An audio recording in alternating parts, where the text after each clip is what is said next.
الحمدللہ رب العالمین والصلاة والسلام علی سید الانبیاء والمرسلین اما بعد فاعوذ باللہ من الشیطان الرجیم بسم اللہ الرحمن الرحیم۔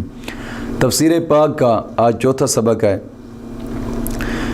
آج کے اس سوال پر بحث ہوگی کہ قرآن کریم نبی اکرم صلی اللہ علیہ وسلم پر کیوں نازل ہوا۔ تو سب سے پہلے یہ بات سمجھ لیجئے گا کہ بندوں کے لیے ضروری ہے کہ حق تعالیٰ کے احکام کو مانیں، لیکن یہ ماننا جب ہی ضروری ہوگا کہ جب وہ احکام نبی اکرم صلی اللہ علیہ وسلم کی پاک زبان سے ادا ہوں۔ تو اللہ رب العزت بلا واسطہ تو کسی غیر نبی سے کلام نہیں فرماتا۔ اگر جبریل انسانی شکل میں آ کر لوگوں کو احکام سنا جاتے تو بھی ان پر عمل کرنا ضروری نہ ہوتا۔ اسی طرح اگر کوئی غیر نبی خواب یا الہام یا غیبی آواز سے کسی حکم پر مطلع ہو جائے تو اس کا ماننا شرعاً لازم نہ ہوگا۔ کہ مشکات شریف کے شروحات میں کتاب الایمان میں ایک حدیث پاک ہے، ایک بار جبریل امین نبی اکرم صلی اللہ علیہ وسلم کی بارگاہ میں حاضر ہوئے اور آ کر بیٹھے، اور یہاں تک کہ صحابہ کرام نے دیکھا ہے کہ جبریل کے گھٹنے حضور کے گھٹنے شریفوں کے ساتھ ملے ہوئے تھے، اور صحابہ کرام دیکھ رہے تھے کہ یہ کوئی مسافر آیا ہے اور سفر کر کے ہے۔ سفر کے آثار بھی اس کے چہرے پر نمایاں نہیں تھے، ظاہر نہیں ہو رہے تھے۔ تو اس نے آ کر سائل بن کر حضور سے کلام کیا ہے۔ پہلا اس نے سوال کیا ایمان کیا ہے، پھر سوال کیا اسلام کیا ہے، پھر سوال کیا احسان کیا ہے۔ حضور نے اسے جواب دیے۔ جب حضور نے جواب دیے تو وہ چلا گیا۔ تو نبی اکرم صلی اللہ علیہ وسلم نے ارشاد فرمایا صحابہ سے کہ اے صحابہ، یہ جبریل امین تھے کہ تم کو تمہاری دینی باتیں سکھانے آئے تھے۔ اب اس میں ایک چھوٹا سا نقطہ کھولتا جاؤں کہ معلوم ہوتا ہے کہ نبی اکرم صلی اللہ علیہ وسلم جبریل امین سے علم سیکھ نہیں رہے تھے، بلکہ جبریل حضور کے استاد نہیں ہیں۔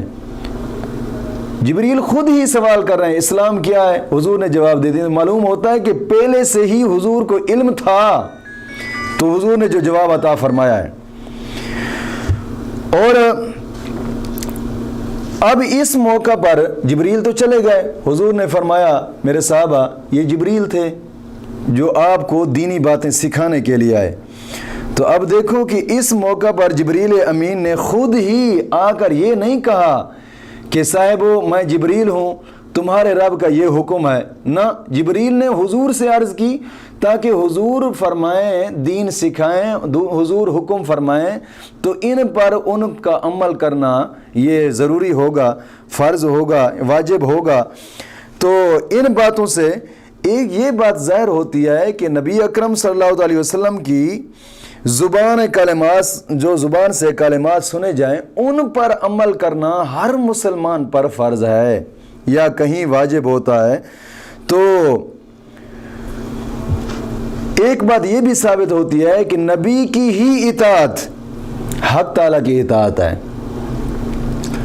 اور پیغمبر کا خواب، اس سے جو فائدہ حاصل ہوتا ہے وہ یہ ہوتا ہے کہ پیغمبر کا خواب اور پیغمبر کا الہام وغیرہ بھی یہ وحی کی طرح ہی ہوتے ہیں۔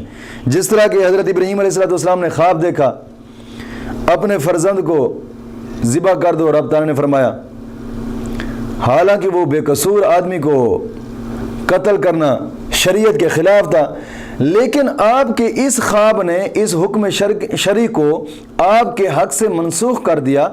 آج اگر کوئی مسلمان یہ خواب دیکھے تو وہ محض اپنے خواب پر ایسے کام کی جرات نہیں کر سکتا، کیونکہ یہ خلاف شریعت ہے، اور نبی کا جو خواب ہوتا ہے وہ وہی ہوتا ہے، اور عام انسان کا جو خواب ہوتا ہے وہ وہی نہیں ہوتا، اور نہ ہی جناب جی وہ ایسا حکم ہوتا ہے کہ جس پر عمل کرنا اس کے لیے فرض ہو۔ تو اس تقریر سے یہ بات ثابت ہو گئی کہ جبریل امین نہ تو نبی ہیں اور نہ ہی نبیوں کے استاد ہیں، بلکہ رب تعالیٰ اور پیغمبروں کے درمیان پہنچانے والے حکم کو یہ ایک خادم ہے اور انبیاء کرام کے درمیان میں ایک قاصد ہیں۔ اس قرآن کریم کا نزول حضور پر اس لیے ہوا تاکہ قرآن بھی اعلیٰ ہے، اعلیٰ کتاب ہے، تمام کتابوں سے اعلیٰ ہے، اور نبی تمام نبیوں سے اعلیٰ ہیں، تو اعلیٰ چیز ہمیشہ اعلیٰ کو ہی ملتی ہے۔ اللہ رب العزت دین متین کی سمجھ عطا فرمائے۔